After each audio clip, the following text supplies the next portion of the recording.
현재 한국의 주변국 중 나라로 인정하지 않는 북한을 제외하면 확실하게 적국이라 간주할 수 있는 국가는 바로 중국입니다. 한때 양국은 우호적인 관계를 유지했던 적도 있으나 2016년 중국이 사드 배치를 빌미로 경제 보복을 자행하며 관계가 완전히 파탄났습니다. 거기다 2020년 중국이 코로나 사태를 방치한 것도 모자라 타국의 방역을 지적하는 등 사과는커녕 내로남불이나 다름없는 추태를 저질러 양국의 관계 악화에 세기를 박았습니다. 결국 중국은 현재 수뇌부로 있는 공산당이 무너지고 민주주의가 실현되지 않는 한 한국과 중국 이 두 국가는 언젠가 반드시 충돌할 수밖에 없습니다. 왜냐하면 중국은 이젠 독재자나 다름없는 시진핑의 집권 이후 아시아 전체를 자신들의 발밑에 두는 것을 목표로 하는 패권주의를 내세우고 있습니다. 중국이 패권주의를 달성하기 위한 최우선 목표는 국가 취급도 받지 못하는 대만을 제외하면 바로 동아시아의 전략적 요충지나 다름없는 한반도인데요. 사실 중국이 한반도와 관련해선 지나치게 예민하고 필사적인 이유가 중국 바로 자신들의 생존과도 큰 연관이 있기 때문입니다. 현재 중국의 수도 베이징과 가장 가까운 타국 수도는 북한을 제외하면 바로 한국의 서울입니다. 현재 한국이 수천 발을 보유한 현무3 순항 미사일은 베이징을 타격하기엔 사거리도 충분하며 물량 또한 차고 넘칠 정도입니다. 즉 중국은 언제든 자국의 수도를 잿더미로 만들 수 있다는 위험을 떠안고 있습니다. 애초에 중국은 자신들의 턱 밑인 한반도에 미국의 우방국인 한국이 존재하는 것도 불안해 죽겠는데 그나마 방파제나 다름없는 북한마저 한국에게 먹힌다는 것은 중국이 미국에게 굴복했다는 것과 다름없는데요. 무엇보다 중국과 한국이 국경을 맞닿을 경우 한국의 민주주의에 영향을 받은 중국 국민들이 들고 일어난다면 현 국가 체제인 공산당이 완전히 무너질 수 있습니다. 따라서 중국의 주석이나 지도층이 지금보다도 막장으로 치닫을 경우 아무런 명분도 이유도 없이 한국을 침공할 가능성도 배제할 순 없는데요.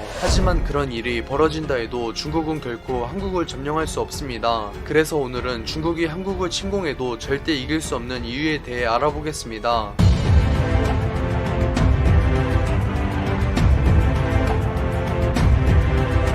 우선 단순히 군사력만 비교한다면 한국의 열세가 확실합니다. 그런데 육군은 중국의 우위이긴 하지만 격차가 그렇게 크지 않습니다. 이는 한국이 세계 4위의 막강한 육군을 보유한 것과 더불어 중국이 해군과 공군을 집중 양성하며 육군을 소홀히 한 탓인데요. 놀랍게도 세계 최강급 전차인 K2를 필두로 미국과 러시아 다음으로 많은 1700대의 3.5세대 전차를 보유했으며 세계 2, 3위를 두고 미국과 다툴 정도의 포병 전력을 보유한 것이 바로 대한민국 육군입니다. 물론 중국 육군도 강한 것은 부정할 수 없으나 중국의 넓은 영토와 국력을 생각하면 성능이나 물량면에서 의외로 빈약하다고 볼 수 있습니다. 해군은 중국의 확실한 우위입니다. 한국 해군은 세계 9위에 해당하는 나름 강한 해군을 보유했지만 세계 3위를 차지하고 있는 중국 해군에 비교하면 전력면에서 30%에 불과합니다. 한국은 화력면에선 동급 이지스함 중에서도 세계 최강이라 할 수 있는 세종대왕급 이지스함 3척과 임팩 훈련에서 미 항모 전단을 상대로 놀라운 전과를 달성한 잠수함 사령부가 존재합니다. 하지만 7만 톤의 중형 항모 2척을 보유했으며 훈민급을 필두로 7,000톤대의 준 이지스함 21척을 보유한 중국 해군에겐 한계가 명확합니다. 공군도 마찬가지로 중국의 우위입니다.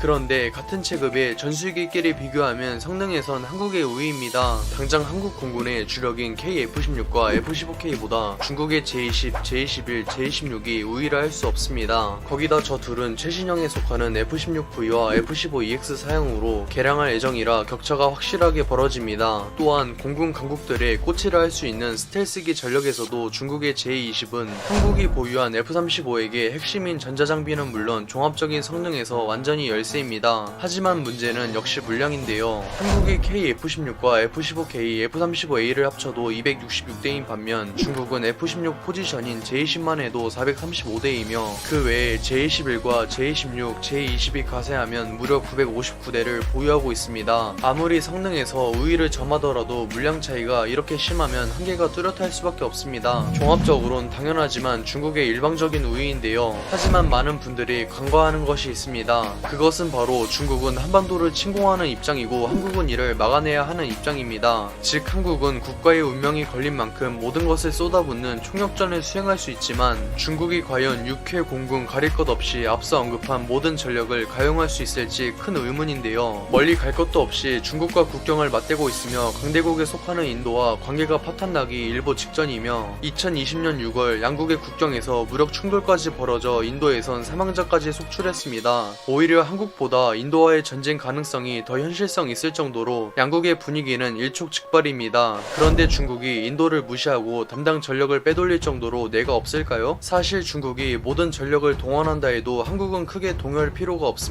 그 이유는 바로 초강대국인 미국을 필두로 한 서방 국가들의 지원 덕분입니다. 애초에 한반도에서 전쟁이 벌어지면 제7함대와 주한미군 그리고 주일미군은 무조건 참전하게 됩니다. 거기다 자위대, 특히 세계 4위의 전력을 보유한 해상 자위대는 한국과 일본이 좋든 싫든 미국이 억지로 끌고 와서 같이 싸우게 될 것입니다. 이것만으로도 전세가 완전히 역전되어 중국은 수세에 몰리게 되는데요. 뿐만 아니라 깊은 관계를 맺고 있는 영국과 호주, 뉴질랜드는 한반도에서 전쟁이 일어날 시 무조건 참전하겠다고 천명했기 때문에 한국으로서는 천군만마가 따로 없습니다. 그 외에 유럽연합과 동남아 국가들 또한 대부분 중립 혹은 한국을 지지하면서 직접 참전하거나 물자 지원 같은 간접적 도움을 줄 것입니다. 반면 중국은 원래부터 자국의 내수시장을 빌미로 다른 나라들을 협박했기 때문에 파키스탄, 북한 정도를 제외하면 우방국이라 할 만한 나라 자체가 거의 없습니다. 설상가상으로 최근 자국에서 발생한 코로나 사태를 무책임하게 방치해 전 세계를 적으로 돌렸기 때문에 전쟁이 일어날 시 중국 편을 들어줄 국가는 10손가락 안에 꼽을 것입니다. 심지어 적의 적은 나의 친구라는 이유로 중국과 동맹을 맺고 있는 러시아와도 코로나 사태로 금이 가기 시작해 철천지 원수나 다름없는 그 미국과 잠시 손을 잡게 만들었습니다. 멀리 갈 것도 없이 초강대국인 미국과 그에 버금가는 러시아조차 강대국이나 지역 강국은커녕 약소국에 불과한 베트남과 아프가니스탄에게 고전을 거듭한 끝에 결국 철수하게 이르렀습니다. 하물며 그들과는 비교조차 불가능한 최상위 지역 강국 대한민국이 방어 태세를 갖추는 것과 동시에 총력전에 돌입한다면 중국은 절대 승리를 장담할 수 없습니다. 무엇보다 중국이 한반도에 집착하는 가장 큰 이유는 자국의 확실한 안보를 위해서인데요. 그런데 같은 체급도 아닌 한국을 점령하기 위해서 팔과 다리 모두, 더 나아가 최악의 경우 목숨까지 잃을 수 있다면 그 전쟁은 간신히 이겨놓고도 사실상 패한 것과 다름없습니다. 대한민국은 아프리카보다 못 살았던 최빈국에서 고작 60년 만에 강대국에 거의 근접한 지역 강국의 신흥 맹주로 자리 잡는 기적을 일궈냈습니다. 꿈만 같았던 한강의 기적을 통해 지금에 도달한 자랑스러운 과거와 현재, 그리고 앞으로